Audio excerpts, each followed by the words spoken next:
ज्योतिबा फुले आणि संत तुकाराम महाराज हे दोन्हीही तुकाराम तात्या पडवळ जे की इंग्रजांचे एजंट होते त्यांच्याद्वारे काल्पनिक पात्र रचले गेलेत.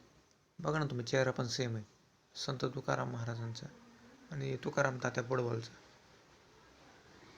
ज्योतिबा फुलेचा पण सेम आहे.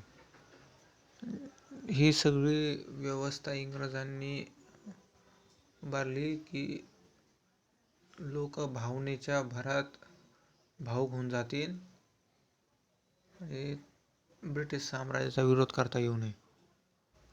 ज्योतिबा फुले ह्यासाठी की नास्तिक होऊ लोक. तर हे सर्व इंग्रजांनी इंग्रज याच्या अगोदर भारतात महाराष्ट्रामध्ये शाक्य संप्रदाय होता, त्याचा इंग्रजांनी वारकरी संप्रदाय केला. वारकरी संप्रदाय हे इंग्रजद्वारा निर्मित आहे.